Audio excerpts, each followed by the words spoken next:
Friends, நான் இந்த வீடியோவில் என்ன கேட்டிருக்கேன்னா, ChatGPT கொஸ்டின் என்ன கேட்டிருக்கேன்னா, ஸ்வாட் அனாலிசிஸ் ஃபார் டிவிகே பார்ட்டி, அதாவது தமிழக வெற்றி கழகத்துக்கு ஒரு strength, weakness, opportunities and thread, இது என்ன அப்படிங்கிற மாதிரி கேட்டிருக்கேன், ஒரு அனாலிசிஸ் மாதிரி. ஸோ ஸ்ட்ரென்த் என்ன சொல்லுதுன்னா, விஜயுடைய பிரபலமான முகம், புகழ், இதெல்லாம் ஸ்ட்ரென்த் நம்பர் 1. ஸ்ட்ரென்த் நம்பர் 2, இளைஞர்கள்கிட்ட பெரிய ஆதரவு இருக்குது. அப்புறம் ஸ்ட்ரென்த் நம்பர் 3, அரசியலுக்கு புதிய சிந்தனை. அதாவது பழைய ஃபேஸஸ் எல்லாம் போர் அடிச்சிடுச்சு அப்படின்னு சொல்கிறவங்களுக்கு விஜய் ஒரு புதிய ஃபேஸுங்கிறனால அது ஒரு ஸ்ட்ரென்த். ஸ்ட்ரென்த் நம்பர் 4 என்னென்னா, சமூக நீதியை முன்வைக்கும் பிம்பம். அதாவது கல்வி, ஏழ்மை ஒழிப்பு, சமூக நியாயம் போன்ற விஷயங்களை முன்வைக்கும் வாய்ப்பு டிவிகேக்கு உள்ளது. ஸோ சமூக நீதி எப்படி டிஎம்கே சொல்கிறாங்களோ அதே கான்செப்ட் தான் விஜய் சொல்கிறாரு, அது ஒரு ஸ்ட்ரென்த்து. அந்த பிறப்புக்கும் எல்லா உயர்க்கும் ஜாதி பார்க்க மாட்டோம் அதெல்லாம் சொல்கிறாங்க. ஸோ இது ஸ்ட்ரென்த். வீக்னஸ் என்னென்னு பார்க்குறோம். நம்பர் 1, அரசியல் அனுபவம் இல்லை அப்படிங்கிறது வீக்னஸ் நம்பர் 1. வீக்னஸ் நம்பர் 2, கட்சி அமைப்பு இன்னும் பலம் பெறவில்லை. அது உண்மை தான். ஏன்னா அது கட்சி ஆரம்பித்து இன்னும் 1 இயர் முடிஞ்சு போச்சு.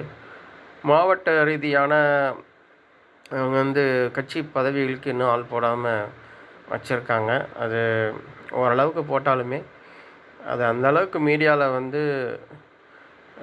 ஒவ்வொரு மாவட்டத்துக்கும், இப்போ ஈரோடு மாவட்டம் அப்படின்னா அதில் யார் முக்கியமான ஃபேஸஸ் அப்படின்ட்டு தெரியல. இப்போ நான் ஒரு டவுனில் இருக்கேன்னா அந்த டவுனில் யார் டிவிகே பார்ட்டிக்கு பார்ட்டி ஃபங்க்ஷனரிஸ் எல்லாம் யார், அந்த பார்ட்டியோடைய எம்எல்ஏ கேண்டிடேட் யார், அந்த மாதிரி எப்படி டிஎம்கே பார்ட்டி பொசிஷன்ஸ் ஃபுல்லாக போட்டிருக்காங்களோ அந்தளவுக்கு டிவிகேக்கு இன்னும் போடல. அடுத்தது வீக்னஸ் நம்பர் 3, பொது திட்டங்கள் தெளிவற்ற நிலை. விஜயின் அரசியல் கொள்கைகள் இன்னும் முழுமையாக வெளிப்படுத்தவில்லை, இது குழப்பத்தை ஏற்படுத்தலாம் அப்படின்னு. பொது திட்டங்கள்னால் இப்போது ஏகப்பட்ட அரசியல் ரிலேட்டட் விஷயங்கள் போயிட்டுருக்கு. அதில் ஒவ்வொன்றுத்துலேயும் ஒவ்வொரு நிலைப்பாடு என்னென்னு அட்லீஸ்ட் ஒரு 2-3 கட்சிக்கு ஸ்போக்ஸ் பர்சன் மாதிரி வச்சுட்டு ப்ராப்பராக அது எவ்ரிடே ஏதோ ஒரு அறிக்கை விட்டுகிட்டே இருக்கணும். எப்படி பாமக கட்சி தலைவர் ராமதாஸ் முக்கியமான விஷயங்கள் எல்லாத்துலேயுமே அறிக்கை கொடுக்குறாரோ, கட்சி ஆஃபீஸ்லேருந்தே கூட கொடுத்தா போதும். ஆனால் அது கொடுக்கணும். அது டிவிகே பார்ட்டியில் அது இன்னும் வரல சரியா. அடுத்தது நிரந்தரமான குழு ஆதரவு இல்லை. சமூக ஜாதி மத அடிப்படையிலான குழு ஆதரவுகள் இன்னும் கிடைக்கவில்லை.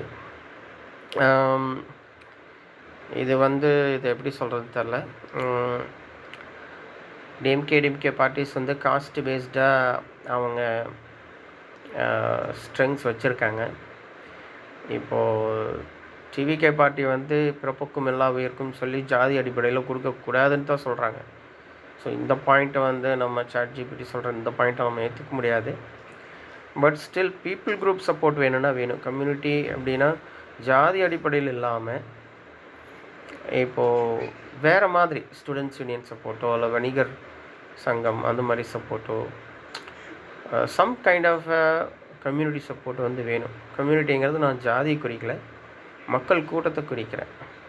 ஸோ அதை ஒரு ஸ்டூடெண்ட்ஸ் அசோசியேஷன் அல்லது ஐடி ஸ்டாஃப்ஸ் அசோசியேஷன் அந்த மாதிரி அசோசியேஷன்ஸோட சப்போர்ட் அவங்க ஒரு 100 குடும்பம் சேர்ந்து அல்லது ஒரு 1000 பேர், 5000 பேர், 10,000 பேர் அசோசியேஷனாக இருக்கிற அந்த மாதிரி ஒரு குழுக்கள்கிட்டருந்து சப்போர்ட் வந்தால் நல்லாயிருக்கும்.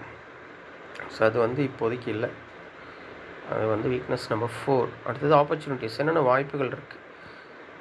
மக்கள் மாற்றம் எதிர்பார்க்குற சூழல். இப்போ ஏடிஎம்கே மேலே மக்கள் ஒரு 50 வருஷம் ஆயிடுச்சு, பெருசாக ஒன்றும் செய்யலை அப்படிங்கிற ஒரு ஆன்டி இன்கம்பன்சி அப்படின்னு சொல்லுவாங்க. ஏடிஎம்கே 2 மேலே இருக்கு. 50 வருஷம் ஆட்சியில் பெருசாக என்ன பண்ணிட்டாங்க, ஒரு மாற்றம் வந்தால் நல்லாயிருக்கும் அப்படின்னு எதிர்பார்க்குறது ஆப்பர்ச்சுனிட்டி நம்பர் 1.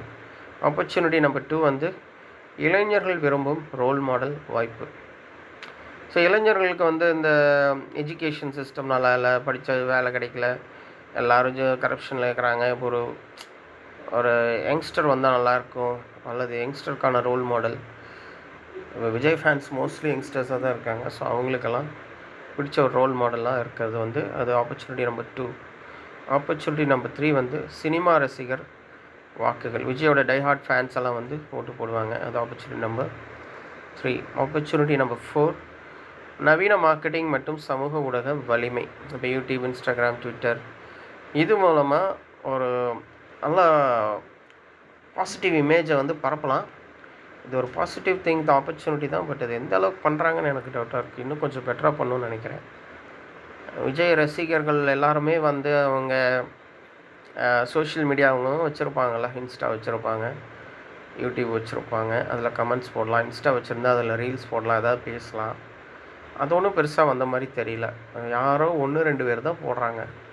ஸோ அதில் கொஞ்சம் வீக்னஸ் இருக்க மாதிரி நான் பார்க்குறேன். பட் அது ஆப்பர்ச்சுனிட்டி ஏரியா, அதை ப்ராப்பராக யூஸ் பண்ணுற மாதிரி எனக்கு தெரியல. யாரோ ஒருத்தர் பேசும்போது விஜயுடைய பார்ட்டி மெம்பர்ஸ் எல்லாருமே ஐடி விங் தான் சொன்னாங்க. ஆனால் அந்த ஐடி விங்க்கான வேலையை யாரும் செஞ்ச மாதிரி தெரியல. விஜயும் அதை ஊக்குவிச்ச மாதிரி தெரியல. அதில் எங்கேயோ ஸ்ட்ராட்டஜி லேக் பண்ணுறாங்கன்னு நான் நினைக்கிறேன்.